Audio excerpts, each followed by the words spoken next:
सोनम वांगचुक जी को है, उन्हीं को शिक्षा मंत्री बना दिया जाए। पहले शिक्षा मंत्री इस्तीफा दे, फिर बच्चों को पीटने वाले कमिश्नर पे, जिसने बच्चों को पिटवाया है, दिल्ली कमिश्नर पे कार्रवाई हो। कि जब कोई किसी चीज को ठान लेता है तो आंधी तूफान सर्दी गर्मी उसका कुछ नहीं बिगाड़ सकती। मैं आपको दिखाता हूँ। अब धूप देखिए, खुद से एहसास कीजिए। सूरज की तपन देखिए और खुद से एहसास कीजिए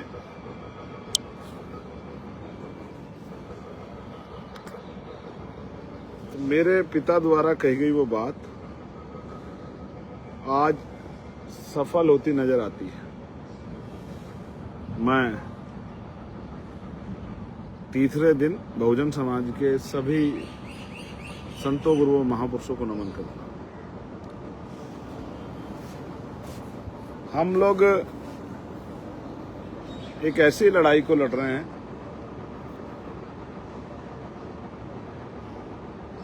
जिसके परिणाम क्या होंगे ये तो हमें नहीं पता, लेकिन हुक्मरानों को एहसास जो है कुर्सी हिलने का हुआ है, इस बात के लिए मैं नौजवानों को जिंदाबाद करता हूं।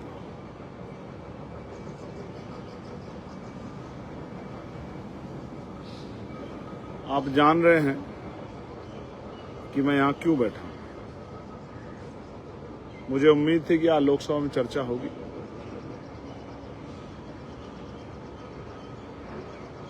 लेकिन हाउस एडजर्न हो गया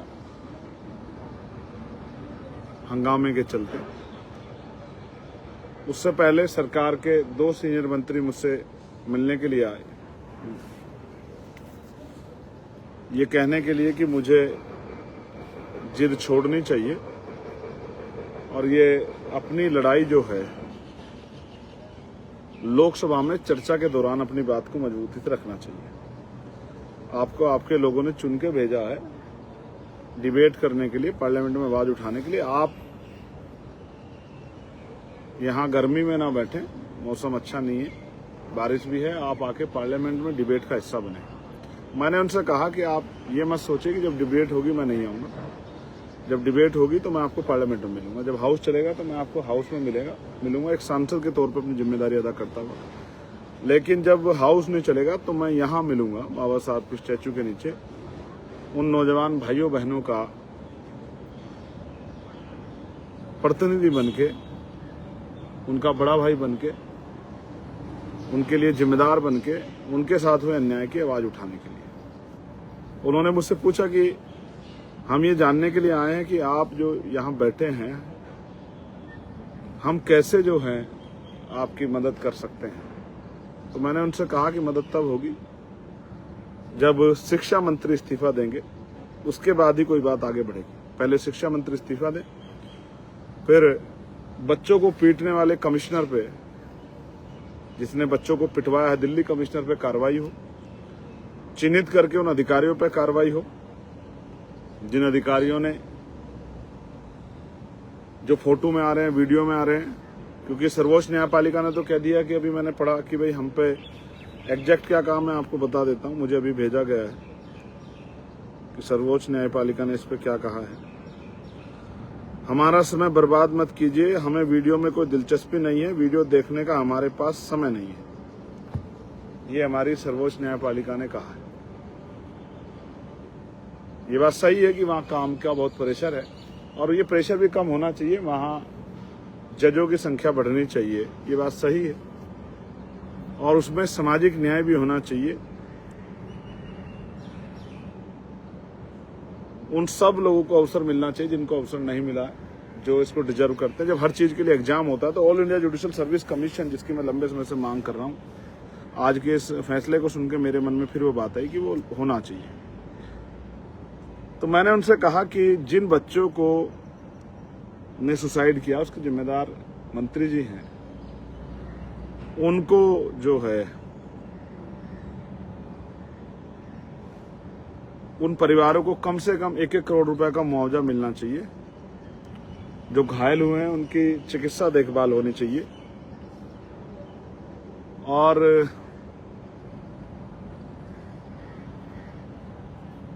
एक ऐसी पॉलिसी बनना चाहिए, परीक्षा पॉलिसी, जिसमें नौजवानों के साथ अन्याय ना हो। एग्जाम सेंटर बेटियों का गृह जनपद में हो और बेटों का, भाइयों का, वो बस एक जनपद छोड़ के हो, दूसरे जनपद में हो, जिससे कि उनके ऊपर जो खर्च का दबाव है, या फिर कहाँ रुकेंगे, कब जाएंगे, कैसे जाएंगे, क्या खाएंगे, क्या पिएंगे, ये सारे दबाव उनके ऊपर से कम हो। इसलिए एक ऐसी पॉलिसी बने एग्जाम की, एक ईयरली कैलेंडर बने एक साल का, कि इस साल में इतनी परीक्षा आएंगी, ये आएंगे, उनका पेपर उसका फॉर्म इस दिन भरा जाएगा, इस दिन तक भरा जाएगा, ये उसकी एग्जाम डेट है, इसी एग्जाम डेट में होगा, कोई लीक नहीं होगा, कोई घोटाला नहीं होगा, और इस डेट में रिजल्ट आएगा। इस बात के साथ जो है ना एक कैलेंडर भी बनना चाहिए। ये बातें मैंने उनसे कही।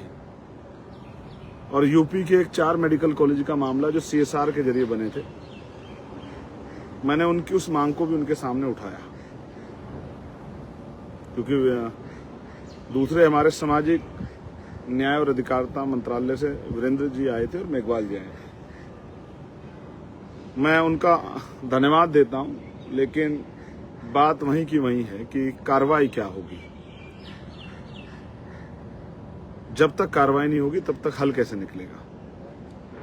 तो मैं अभी अपने साथियों से चर्चा करूंगा और शाम में 8 बजे मैं लाइव आऊंगा। 8 बज के 15 पे लाइव आऊंगा और फिर आपसे बात करूंगा। अभी समय बता रहा हूँ, 8:15 पे लाइव आके कि इस प्रोटेस्ट को हमें कैसे जो है और मजबूत करना है, और कैसे हमें इस प्रोटेस्ट को, जो ऐसी ताकतें हैं जो इस प्रोटेस्ट को, आंदोलन कमजोर करना चाहती हैं, इसमें हिंसा कराना चाहती हैं, जिन्होंने हिंसा का सारा उस दिन भी लिया आंदोलन को बर्बाद करने के लिए, इन बातों को भी ध्यान में रखते हुए इस आंदोलन को कैसे मजबूत किया जाए और कैसे सरकार को दबाव बनाया जाए कि वो मजबूर हो कि वर्तमान के शिक्षा मंत्री इस्तीफा दें और ऐसे व्यक्ति को शिक्षा मंत्री बनाया जाए जो, मैं तो कहूंगा कि सोनम जी को ही जो है, सोनम वांगचुक जी को है, उन्हीं को शिक्षा मंत्री बना दिया जाए। मैं सरकार से मांग करता हूं कि जल्द से जल्द उनका जो है वो अनशन भी खत्म कराया जाए। उनकी जान कीमती है, जो बच्चे भूख हड़ताल में, उनकी जान भी कीमती है, उनका भी ध्यान रखा जाए, उनका अनशन खत्म कराया जाए सोनम जी का। और सोनम जी को ही जो है नया शिक्षा मंत्री बनाया जाए, मेरी तो ऐसी अपील है। लेकिन जिस भी व्यक्ति को बनाया जाए, सवाल ये है कि क्या वो बनने के बाद इस नीति को लागू करेगा। इसलिए मेरे लिए नीति बड़ी महत्वपूर्ण है। इस्तीफा तो हो, इस्तीफे के साथ साथ नीति भी लागू, जो मैंने कहा कि फेयर एग्जाम पॉलिसी बने और उसमें ये ध्यान रखा जाए कि निकटता के साथ जो है पेपर हो। यानी कि यहाँ के दिल्ली के बच्चे का कश्मीर में गिर दिया और सहारनपुर के बच्चे का लखनऊ में गिर दिया और लखनऊ के बच्चे का बिहार में गिर दिया, इस तरह से नहीं होना चाहिए। ये भी ध्यान रखना चाहिए कि ट्रांसपोर्टेशन में जो खर्च आ रहा है, वहाँ रुकने उसमें जो खर्च आ रहा है, ये भी समझना चाहिए कि मिडिल क्लास परिवार कहाँ से उठाएंगे। आपने मुझे सुना, धन्यवाद। 8:30 बजे दोबारा मिलेंगे। मैं आपका भाई चंद्रशेखर आजाद। संघर्ष जारी है और संघर्ष अब आगे बढ़ेगा, पीछे नहीं जाएगा। मैं आपको विश्वास दिलाता हूँ, संघर्ष अब आगे बढ़ेगा, इतना मजबूत होगा कि पूरे देश के कोने कोने तक संघर्ष जाएगा। जय भीम, जय भारत, जय मंडल, जय जोहार, जय संविधान, जय जवान, जय किसान, जय लोकतंत्र, जय विज्ञान।